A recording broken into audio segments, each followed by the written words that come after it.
할렐루야, 귀하고 복된 새벽입니다. 우리 찬양으로 하나님께 영광 돌리겠습니다.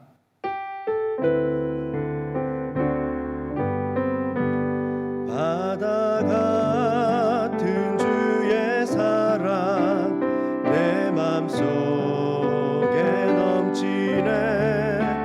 생명의 주를 위해 보혈을 흘려주셨네. 영원하신 주의 사랑 어찌 우리 잊으리. 생명 주신 주님만을 영원히 찬양하리.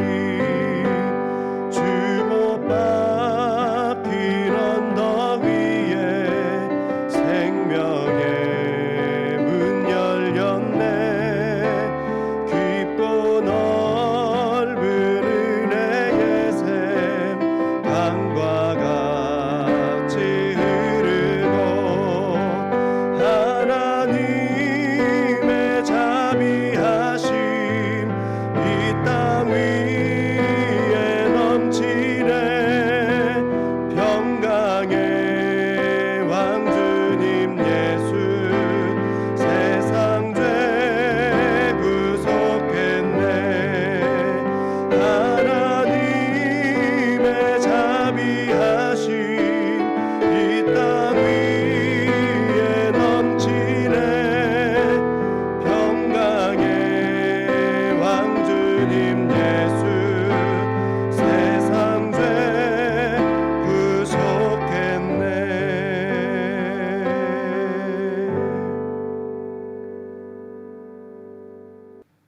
하나님께서 우리에게 주신 말씀은 마가복음 2장 6절부터 12절까지입니다. 함께 봉독하겠습니다. 어떤 서기관들이 거기 앉아서 마음에 생각하기를 이 사람이 어찌하여 이렇게 말하는가. 신성모독이로다. 오직 하나님 한 분 외에는 누가 능히 죄를 사하겠느냐.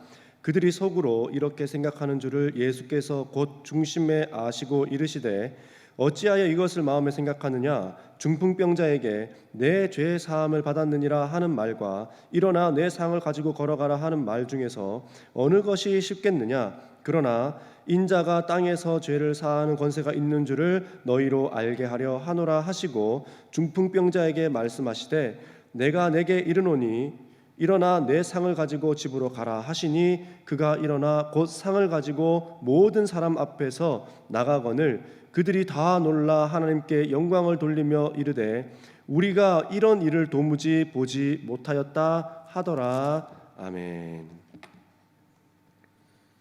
자, 어제 살펴본 중풍병자의 일로 인하여서 예수님께서 사람들에게 또 그곳에 모여 있는 그들에게 보이시고 싶은 것이 있으셨다라고 말씀하시는데 그게 바로 10절입니다.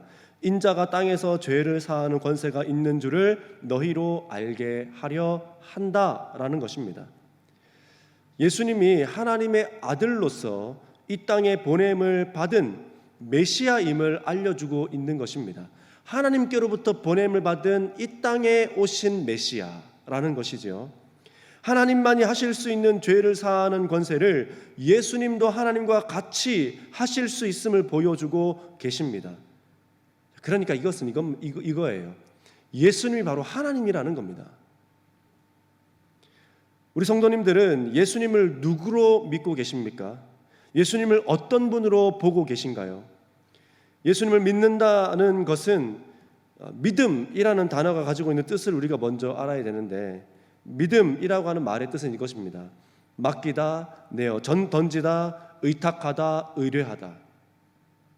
믿는다는 것은 믿음의 대상을 전적으로 의지한다라는 말입니다. 그게 믿는다라는 말이에요. 전적으로 의지한다. 만약 우리가 예수님을 믿고 있다라고 말한다면, 나는 예수님을 믿고 있습니다라고 말한다면 우리는 예수님을 전적으로 의지하고 신뢰하고 있다, 그렇게 하고 있어야 된다라는 겁니다.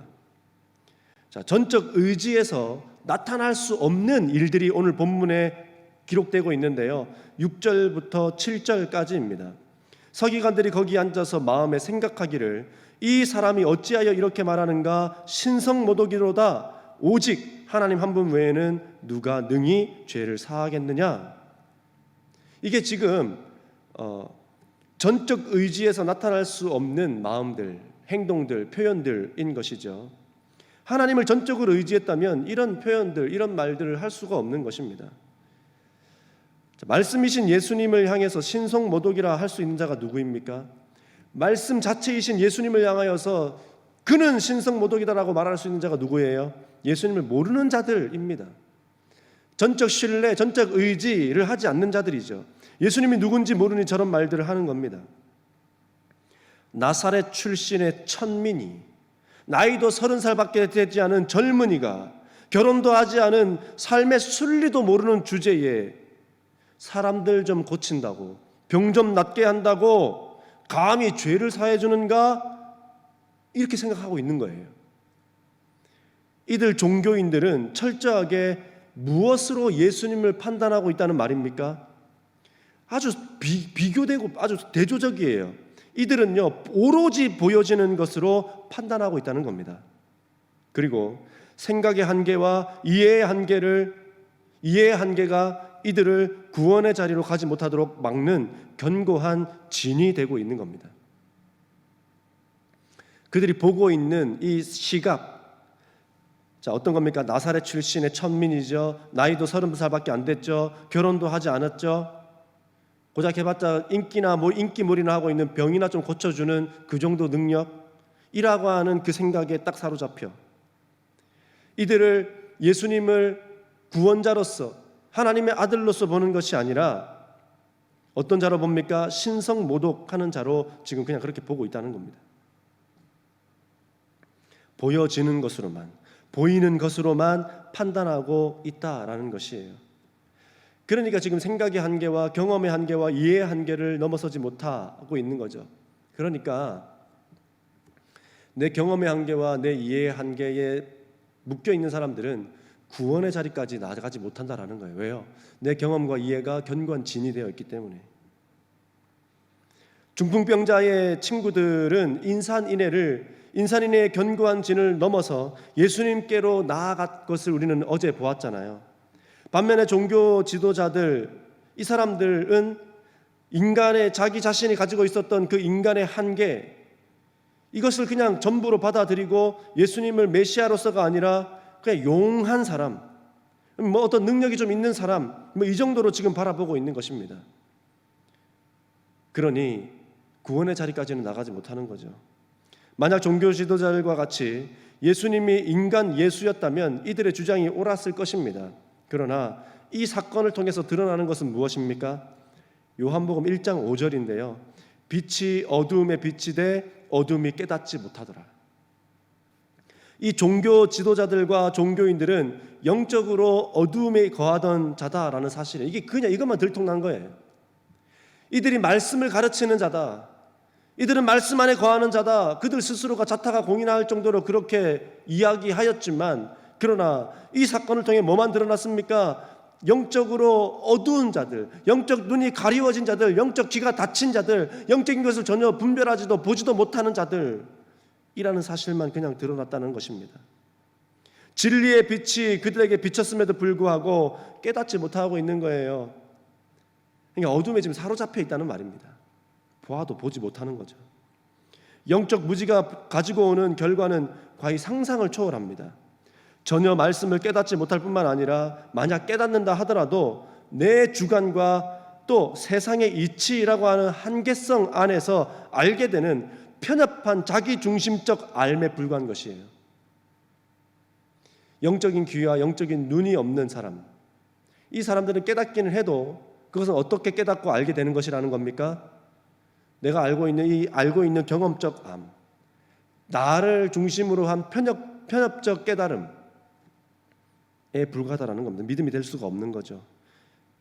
자, 그러니 이들 종교 지도자들은 자신이 알고 있는 수준에서의 하나님을 들먹이고 있는 겁니다. 자기가 알고 있는 수준에서의 하나님을 막 얘기하고 있는 거예요. 신성모독이다 막 이래가면서 예수님을 향하여 그렇게 얘기하고 있는 겁니다. 신앙은 때때로 우리를 불편하게 합니다. 믿음으로 살려고 하면 세상의 것들이 여기저기 걸리게 됩니다. 그러나 신앙이 불편해진 이유는 간단합니다. 여기저기 걸리는 이유는 간단해요. 세상의 것을 사랑하며 세상의 것에 미련을 두기 때문입니다. 그렇기 때문에 자꾸 걸리고 말씀이 불편해지는 거예요.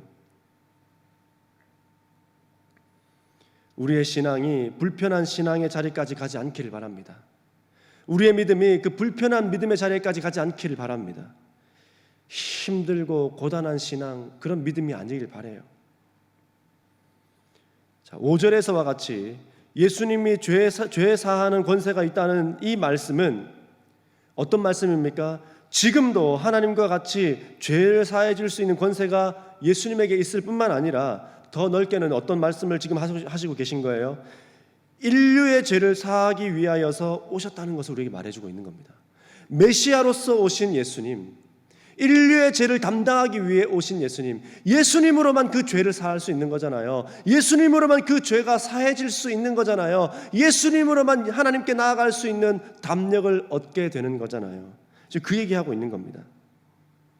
9절, 중풍병자에게 내 죄 사함 받았느니라 하는 말과 일어나 내 상을 가지고 걸어가라 하는 말 중에서 어느 것이 쉽겠느냐라고 물어봅니다. 자, 한번 생각해 보세요. 이 두 가지 중에 쉬운 게 뭐겠습니까? 어떤 게 쉬울까요? 둘 다 어렵습니다. 둘 다 똑같이 불가능한 일이에요. 아니, 몸이 굳어 누워있는 사람에게 침상을 들고 가라는 거, 그리고 네 죄를 사함 받았다라고 하는 이 하나님만이 하실 수 있는 이것, 사람이 할 수 있습니까? 인간에게는 어려워요. 인간에게는 이 둘 다 불가능한 일입니다. 그러나 하나님이신 예수님에게는 이 둘 다 쉬운 일이에요. 아무 일도 아닌 것입니다. 우리는 하나님의 일을 의심할 때가 많습니다.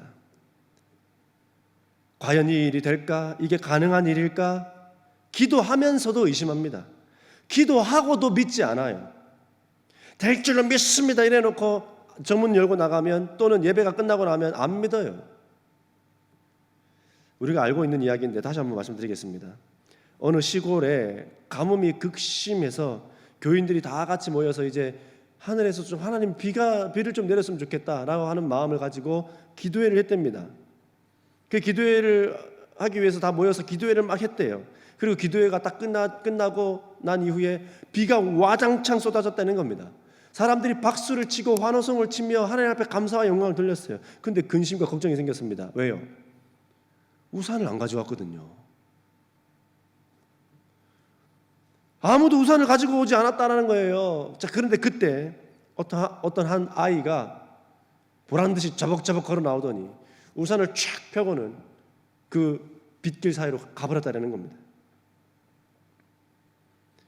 우산도 안 가지고 오면서 비 오게 해달라고 기도한다는 거예요. 이게 우리의 모습이라는 겁니다. 하나님을 믿는다고 하면서도 안 믿는 거예요. 하나님을 믿는다고 얘기하지만 실질적인 그 문제 앞에서는 하나님 믿는 믿음이 안 나타난다는 겁니다. 자, 6절에 서기관들이 거기 앉아서 마음에 생각하기를, 죄를 사하는 것을 상식적으로 생각해봐도, 그리고 율법적으로 생각해봐도 말이 안 됩니다. 이 사람들은 생각하기 시작했어요. 이거는 상식으로도 맞지 않고 율법적으로도 옳지 않다. 그러나 상식과 율법으로는 예수님을 알 수가 없어요. 그 얘기하는 겁니다. 상식과 율법으로 어떻게 예수님을 알 수 있습니까? 절대 알 수가 없는 거예요. 자기들이 만들어 놓은 행동 강령을 가지고 예수님을 이해를 할 수가 없는 거예요. 왜냐하면 이것은 인간의 수준이기 때문에, 인간의 한계를 넘어서지 못하는 것이기 때문에, 인간의 한계 밖에 있는, 인간의 수준 너머에 계신 그 예수님을 어떻게 이해할 수 있겠냐 이 말이에요. 세상의 이치로 어찌 하나님의 나라를 알 수 있겠습니까? 세상의 이치로는 세상의 일도 다 알지 못하는데 하물며 믿음의 세계를 어떻게 털끝만큼이라도 알 수 있겠냐 이 말이에요. 결국 이 일로 하나님이신 예수님을 대면한 이 영광스러운 자리에서도 예수님이 그곳에서 말씀을 전하며 구원의 본체이신 그 하나님이신 예수님을 그곳에서 다 보고 그 영광을 누리고 있음에도 불구하고 그 영광스러운 자리에서 구원을 입은 사람은 이 중풍병자 한 사람밖에 없다는 사실. 은혜의 자리에 있는 것으로 끝나지 마시기 바랍니다. 은혜의 자리에 있는 것으로, 은혜의 자리를 머무는 것으로 끝나지 않기 바라요.